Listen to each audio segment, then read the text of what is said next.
notre étude se focalise sur le retail et le big data. Elle a été réalisée par notre partenaire Just Amazing en se basant sur les technologies Sprinklr, avant tout sur le module benchmarking.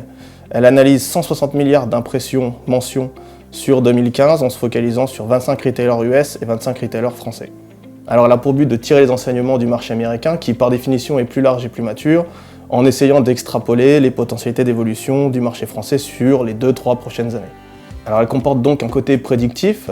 Un des éléments qui ressortent, c'est principalement l'évolution du taux d'engagement aux États-Unis entre janvier et décembre 2015 qui ont été multipliés par 2 avec un taux de publication similaire à 2014. Alors pourquoi une telle évolution? On a pu observer une professionnalisation de l'outbound, donc les messages sortants aux États-Unis avec un focus notamment sur Instagram et le visuel. Alors le but reste toujours le même, toucher la bonne personne au bon moment avec le bon contenu. On a notamment 2 facteurs qui ressortent de l'étude qui vont étayer cette hypothèse. C'est premièrement ce qu'on va appeler le data mining social, c'est-à-dire qu'on va pouvoir récupérer un maximum d'informations publiques et gratuites que les internautes vont pouvoir évoquer dans leur quotidien sur leur connexion.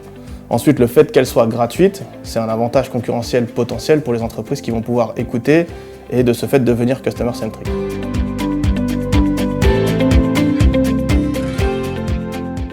Alors on a pu ressortir 5 différences principales qui ressortent de l'étude. La première, c'est la différence de taille de marché évidemment entre les US et la France, donc plus grande population, plus grand nombre de consommateurs, plus grand nombre de personnes présentes sur les réseaux sociaux. Par rapport à l'étude sur les 25 retailers US, ils représentent 246 millions de personnes par rapport à 17 millions en France sur la même période. Deuxième différence qui va ressortir, c'est le taux d'engagement multiplié par 2, comme on l'a dit précédemment, aux États-Unis, avec une stagnation sur la France.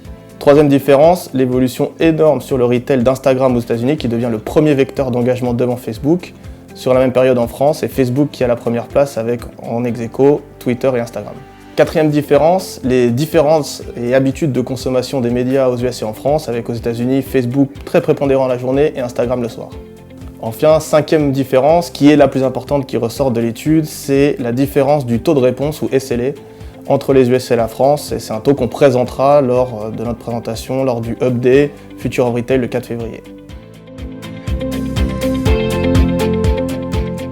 4 bonnes pratiques vont ressortir de l'étude. La première, c'est que le fait d'être customer-centric devient différenciant marché. Pourquoi? Parce que le fait d'écouter et d'analyser les comportements des consommateurs permet de les toucher au bon moment.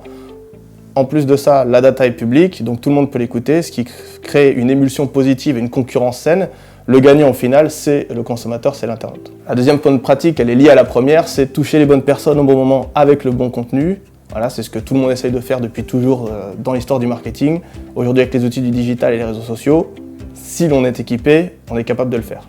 Troisième bonne pratique de l'étude, c'est l'évolution du rôle de Twitter. C'est l'un des points communs entre la France et les États-Unis. Twitter est aujourd'hui devenu un relais de la relation client, que les marques le veuillent ou non.